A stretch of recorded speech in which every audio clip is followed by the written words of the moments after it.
Hey people, welcome to another video on the channel, and yes, Saturday was not a dream, and Nottingham Forest beat Liverpool at Anfield on the weekend. And for those of you in the back, I'm going to say it again, Nottingham Forest beat Liverpool at Anfield. For the first time in 55 years, we have done the unthinkable, the unimaginable, just a few months ago. Just to go back to even like January, February time, to say to someone that we would go to Anfield and beat Liverpool at the start of this season, it would have been absolutely mental to even think about. You know, we were competing with Luton Town to stay in the division.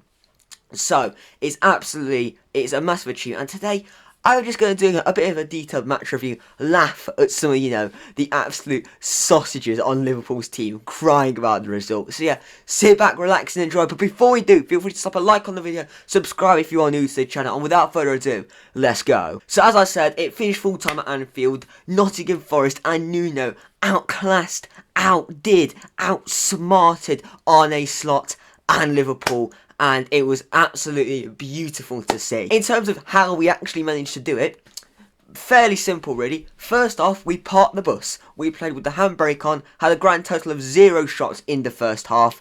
Just defended. Only conceded 1 or 2 chances, only really 1 good chance that we gifted to them. And it was, overall, it was such a good defensive display in the first half. Liverpool were feeding off scraps really. They were just passing the ball around, but we were so resilient. Every time a Liverpool player got near our box, there was like 2-3 players in the way to either stop the cross, stop the shot. It was an absolute masterclass of a defensive performance in the first half. Now, obviously, the second half, we kept them out. We didn't really create much, though, so if we were actually going to try and have a chance at scoring, then we probably needed to be a bit more expansive. But minutes 54, 60 and 61 are the most integral minutes. Because minute 54, Callum Hudson-Odoi came on for Nicholas Dominguez. Minute 60, Connor Bradley came on for Liverpool. And minute 61, Anthony Elanga came on for Elliot Anderson. Those are crucial substitutions for us. Now, obviously, as to expected, we were a lot more expansive and a lot more, when we got the ball, we hit them on the break. A lot more than what we did in the first half. Whereas before, it was, if we got the ball, we would lump it, see if someone could, get there in the chase, in the pursuit. But that didn't really happen. We were just clearing the ball and just, getting it out and just forcing Liverpool to reset. However, as the second half progressed a bit more, we had a couple of chances. We did. Chris Wood had a chance as well, which Alisson saves. Elanga had a chance, which he did put over the bar. Probably should have done slightly better there. However, most integrally, in the 72nd minute, we have a break. Nunes gets dispossessed by the absolute brick wall of Nikola Milenkovic. Breaks up. This plays the ball forwards. Elanga, he's got 3 or 4 Liverpool players around it. Drives forwards. Pings a beautiful ball out onto the basically unmarked Hudson-Odoi. Approaches the penalty area. The prime area for Callum Hudson-Odoi. Connor Bradley, very crucial here. Connor Bradley, one-on-one, absolutely sends him to the shop. Sends him for his overpriced meal deal, £4. Now that's an absolute disgrace, by the way. Cuts inside and bang, places it beautifully. Uses Kanate as a shield to the absolute mardarse that Liverpool had in goal. Couldn't see it until the last minute, until it rippled the back of the net. And Alisson had absolutely no chance. We then take the lead. And then obviously, you're 1-0 up away at Anfield. You're not going to have many other chances. Liverpool were throwing the kitchen sink at us now because, the panic stages were happening. Slot's 100% records on the line. The first goal Liverpool have ever conceded to Forest, who finished 17th last season. Obviously, they were throwing bodies forwards. There was a massive chance. I can't find the screenshot, but it was on Match of the Day. It was where Szoboszlai had the ball on the edge of the box. There was 3 Forest players. I think Ward-Prowse, I want to say Murillo, and someone else as well as Ola Aina on the line as well. Just showed it was absolutely crucial. His shot was blocked by Murillo's hamstring. It just showed every time they got on the edge of the box, there was somebody there ready to block it, ready to clear it. And to be brutally honest, quite frankly, we wanted it a hell of a lot more than Liverpool. The international break completely ruined their momentum, quite frankly. And I wouldn't be surprised if, Arne Slot struggles for a little bit of form for a little while now. but we were defensively so solid that we just wanted it so much more than Liverpool. Liverpool thought they were going to turn up, get a nice easy 2-3-0 win.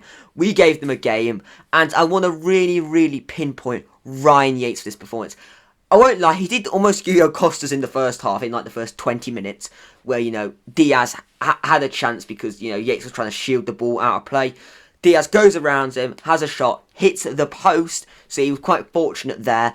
However, other than that, he was fantastic, broke up the play perfectly. Alexis McAllister was absolutely non-existent, and can I just say, Ryan Yates, take a bow. You have made all of Liverpool Twitter cry, and it has been such an enjoyable display. It's exactly how you beat a team like Liverpool. Disrupt their rhythm, foul them, give it a little push, a little stand on the foot, It's not pretty to watch, it's not pretty at all. However, it's integral, and we need a player like Yates in the team for games like that. I imagine we're going to probably deploy him against Manchester City as well, to try and have, a similar game plan. Probably against, some of the other good sides as well, like Tottenham, like Arsenal, to try and get results. And we've quite evidently shown that we are more than capable of getting results against top sides. I'm not going to include Man City in this because it's fucking Man City, like they can do one, quite frankly. They're just a super team, quite frankly. As far as I'm aware, there's 19 teams in the Premier League. Manchester City just don't count. But overall, to follow up on my point, our defensive structure was fantastic. And then, even then, after we scored, I think we had the better opportunities. We had one, and that says a lot. We had one chance after we scored. Elanga was played in. Alisson makes a very good save. Could have arguably got a penalty because Van Dijk pushes Elanga afterwards.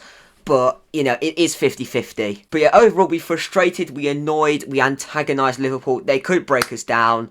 And the tears at full time is absolutely fantastic. Slot, tried to make some subtle digs we should not be losing to a team that didn't even get into the top half. Absolutely do want, mate. You got outdone. Absolutely outdone. Liverpool had 3 to 4 good chances. Slot said that himself. And Alisson, you sausage, mate. You absolute sausage. Crying, saying you were the better side. Were you bollocks the better side? They were awful. Genuinely, I've not seen a Liverpool side in so long. In all of our games, what was it, 5 games against Liverpool? Even the FA Cup when we were in the Championship.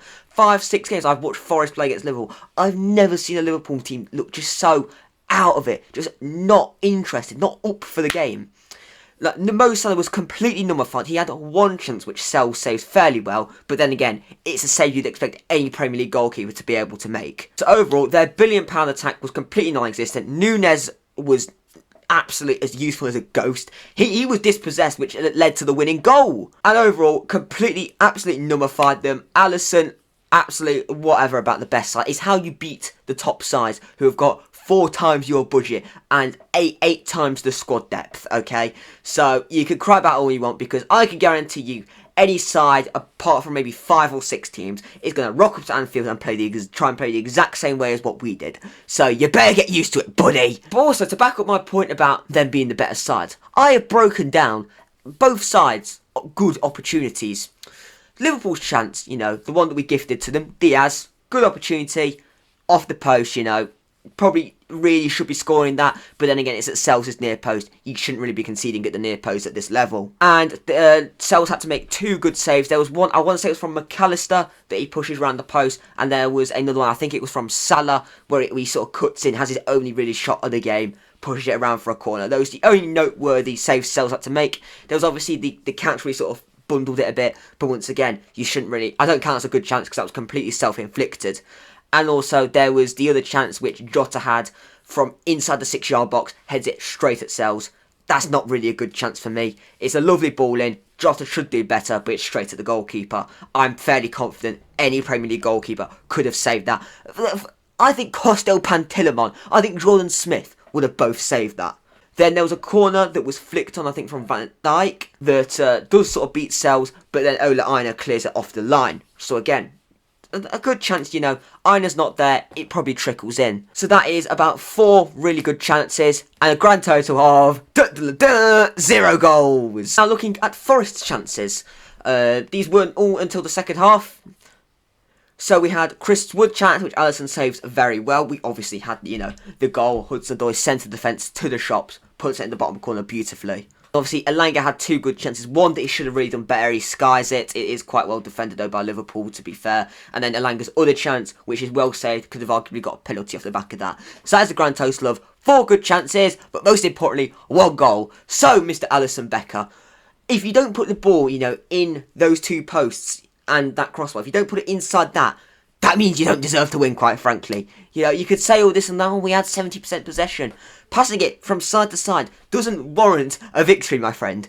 But, yeah, it is what it is. It is quite fun to see these big teams, that are very used to just winning, to sort of, to fumble, to see just so much shock and animosity towards our players from the fan base and from the players and manager of the opposition. It is great to see.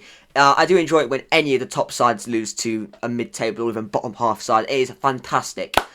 But yeah, this puts me a lot of confidence going to the Brighton game. I might even do a match preview going into that. I didn't have much faith going into it before the Liverpool game, but now it has given me a lot of confidence. But yeah, thank you for watching my mini review on the events of Saturday. But thank you for watching. Feel free to slap a like on the video, subscribe if you are new, and I'll see you all very soon.